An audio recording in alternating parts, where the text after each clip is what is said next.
എല്ലാ പ്രേക്ഷകർക്കും പുതിയൊരു വീഡിയോയിലേക്ക് സ്വാഗതം. സൂപ്പർ സ്റ്റാർ രജനികാന്തിനെ നായകനാക്കി ലോകേഷ് കനകരാജ് സംവിധാനം ചെയ്യുന്ന ബിഗ് ബജറ്റ് ചിത്രമായ കൂലി ചിത്രം നാളെ വേൾഡ് വൈഡ് റിലീസായി തിയേറ്ററുകളിലേക്ക് എത്തുകയാണ്. രജനികാന്തിന്റെ മാസ് എൻട്രിക്കായി ആരാധകർ ആവേശത്തോടെ കാത്തിരിക്കുമ്പോൾ സൂപ്പർ സ്റ്റാറിന് ആശംസയുമായി നമ്മുടെ സ്വന്തം പ്രിയതാരം മമ്മൂക്കയും എത്തിയിരിക്കുകയാണ്. സിനിമയിൽ 50 വർഷം പൂർത്തിയാക്കിയ സൂപ്പർ സ്റ്റാർ രജനികാന്തിന് അഭിനന്ദനം അറിയിച്ചുകൊണ്ടുള്ള കൂലി സിനിമയുടെ പോസ്റ്ററും ഉൾപ്പെടുത്തിക്കൊണ്ടുള്ള സോഷ്യൽ മീഡിയ പോസ്റ്റാണ് മമ്മൂക്ക സോഷ്യൽ മീഡിയയിലൂടെ പങ്കുവച്ചിരിക്കുന്നത്. ഫേസ്ബുക്കിൽ പങ്കുവച്ച ഈ ഒരു പോസ്റ്ററിന് ഒട്ടനവധി കമന്റ്സ് ആണ് വന്നുകൊണ്ടിരിക്കുന്നത്.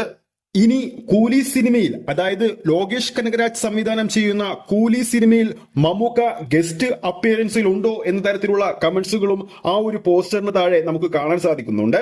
പണ്ട് മമ്മൂക്കയും രജനികാന്തും പ്രധാന വേഷത്തിലെത്തിയ ചിത്രമായിരുന്നു മണിരത്നം സംവിധാനം ചെയ്ത് 1991 പുറത്തിറങ്ങിയ ദളപതി എന്ന ചിത്രം. ചിത്രത്തിലെ ദേവയും സൂര്യയും ഇന്നും ആരാധകരുടെ മനസ്സിൽ വലിയ സ്ഥാനത്തിൽ ഇടം നേടിയിട്ടുണ്ട്. ഇപ്പോഴും ആ ഒരു കഥാപാത്രത്തിന് അത്തരക്കുള്ള ഡെപ്തും പ്രേക്ഷകർക്കിടയിലുണ്ട്.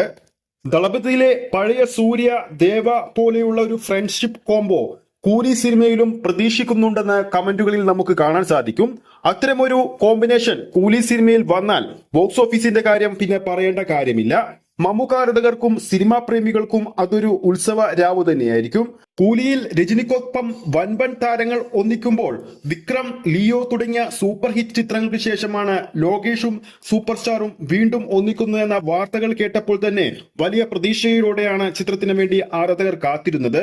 അതുകൊണ്ട് തന്നെ ചിത്രത്തിന്റെ അഡ്വാൻസ് ബുക്കിംഗ് തുടങ്ങിയപ്പോൾ തന്നെ ചിത്രത്തിന് മികച്ച ബുക്കിംഗ് ആണ് കാണാൻ സാധിച്ചത്. അപ്പോൾ നാളെ റിലീസ് ചെയ്യുന്ന കൂലി എന്ന സിനിമ കാണാൻ ആരൊക്കെ പോകുന്നുണ്ടെന്ന് താഴെ കമന്റ് ചെയ്യുക.